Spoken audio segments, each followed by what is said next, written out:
If there was a strong justice system, Modi Yogi would have been in jail.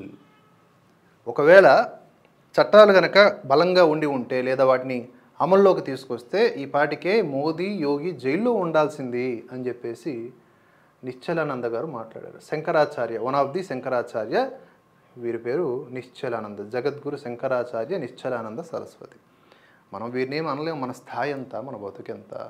కాకపోతే వీరు కానీ అవిముక్తేశ్వరానంద అని మరొక శంకరాచార్య, ఆయన పైన సరే కొంత వివాదం నడుస్తూ ఉన్నప్పుడు ఆయన శంకరాచార్య అవునా కాదా అనేదాన్ని పక్కన పెడితే, వీరందరూ చెప్తున్నది ఏంటి అంటే యోగి ఆర్ మోదీ వీరిద్దరూ కూడా చట్టరీత్యా చట్టాలు అప్లికబుల్ కావట్లేదు కాబట్టి వాళ్ళు శిక్షలకు దూరంగా ఉన్నారు, లేకపోతే ఇప్పటికి జైల్లో ఉండాల్సిన వాళ్ళు అని మాట్లాడారు. ఈ స్వామివారు నేను అడుగుతా ఉన్నా, ఆర్టికల్ 370ని రద్దు చేసినందుక, యూనిఫామ్ సివిల్ కోడ్ని తీసుకురావాలని పరితపిస్తున్నందుక, సిఏఏని ఇంప్లిమెంట్ చేసినందుక, ఎన్ఆర్సీ కోసం పరితపిస్తున్నందుక, వలసల్ని అడ్డుకొట్ట వేయాలని చెప్పేసి ఆలోచిస్తున్నందుక ఏ విషయంలో ఆయన్ని జైల్లో పెట్టాలి? నేను ఇక్కడ వార్త చూశాక నాకు అనిపించింది అనమాట. యూపీలో 3 ఖలిస్తానీ ఉగ్రవాదులు ఎన్కౌంటర్ అయింది. ఏ రాష్ట్రంలోనైనా అట్లా జరుగుతుందా? యూపీలో జరిగింది. ఎందుకు? బికాజ్ ఆఫ్ యోగి. అందుకు గాను ఆయన జైల్లో ఉండాలా? ఎందుకు ఉండాలి యోగి జైల్లో, మోదీ జైల్లో?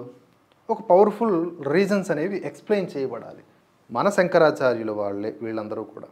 ఇప్పుడు మనం మాట్లాడామనుకోండి, పెద్ద పెద్ద గొంతుకులు నువ్వు బీజేపీ కాదు ఇక్కడ, ఎంతో అంతో దేశం కోసం ధర్మం కోసం ఆలోచిస్తున్న వాళ్ళు రాహుల్ గాంధీ అయినా మనం సపోర్ట్ చేస్తాం. If not Modi, if not Yogi, who? ఎవరు?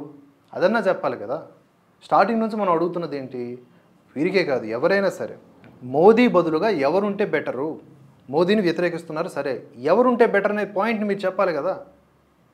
ఆప్షన్ ఇవ్వకుండా ఉన్న ఆప్షన్ని తీసేయమంటే ఎలాగా? గుడ్డిలో మెల్లమేలు అనేదైనా ఒక చిన్న అర్థం ఉంటుంది. కమింగ్ టు దిస్ పాయింట్, నేను దాని గురించి ఇంకెక్కువ మాట్లాడను, హర్ట్ అయిపోతారు మళ్ళీ జనాలు. ఉత్తరప్రదేశ్లో సోమవారం తెల్లవారుజామున భారీ ఎన్కౌంటర్ జరిగింది. ఈ ఘటనలో 3 ఖలిస్తానీ ఉగ్రవాదుల్ని యూపీ, పంజాబ్ పోలీసులు మొట్టబెట్టారు. అనుమానాస్పద వస్తువులతో వారు పురాణాపూర్ ప్రాంతంలో సంచరిస్తున్నట్లు సమాచారం.